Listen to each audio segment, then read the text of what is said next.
So in this lesson, we're going to continue to simplify radicals, but we're going to do so by looking at both the quotient rule and we're going to learn what it means to rationalize the denominator. So the quotient rule is highlighted for you right here. It shows you that if you have a quotient or you have a fraction underneath, you can pull it apart into two separate radicals, right? And that's important because we learned in the last video that you're not allowed to have any fractions in the radicand. All right, so here's an example right here where you have 16/25. Well, if you pull it apart into root 16 over root 25, you know the square root of both of them. They're perfect squares. It becomes 4/5. Right, so let's illustrate it with these examples. I can rewrite this as the square root of 13 over the square root of 100. And square root of 100, I know that's a perfect square. It's 10, or you can do your factor tree if you don't know it. Square root of 13 is a prime number, so that's not going to break down anymore. This is simplified. I've got no fractions under the radical sign, and I have no radicals in the denominator. In letter B, I'm going to again pull this apart into two separate ones, root 28 over the square root of x squared.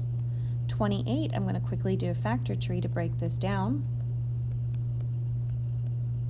Since I have a pair of 2's, I know that this will be 2 root 7.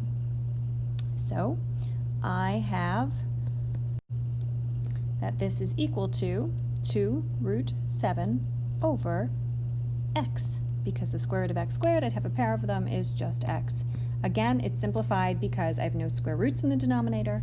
I have no fractions under the square root sign, and 7, the largest factor, that's a perfect square, is 1.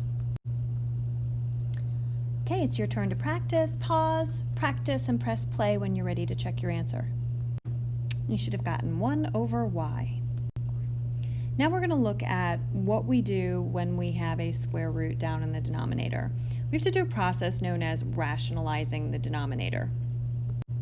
In order for this to be simplified, I need to get rid of the square root of 7 in the denominator. So what I do is I multiply by a disguised form of 1. There's lots of disguised forms of 1, 2 over 2, square root of 4 over the square root of 4. Anything over itself would be a disguised form of 1.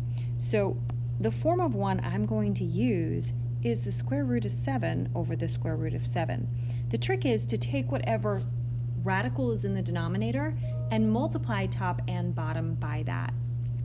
Once you do that, you just multiply fractions straight across. So this would be 5 square root 7. Don't accidentally make that root 35.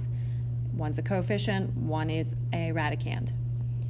And on the bottom, well, root 7 times root 7 will be root 49, which is just 7. It gets rid of the square root and leaves you with just the radicand. You should always check and see if your coefficients can reduce this 5 and this 7. They do not, so it is simplified. Let's do another one.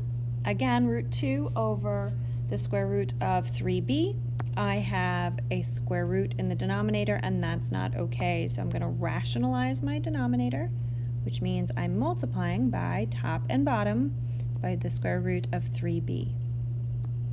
Okay, then I multiply straight across. So here I will get, this time I can multiply this 2 and this 3 together.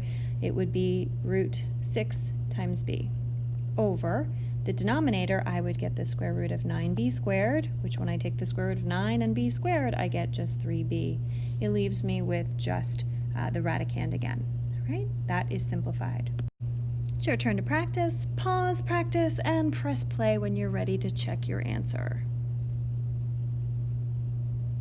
Okay, so in this one, I'm going to show you the steps on this one, because the easiest way to do this is to just rationalize by multiplying by root 5 over root 5.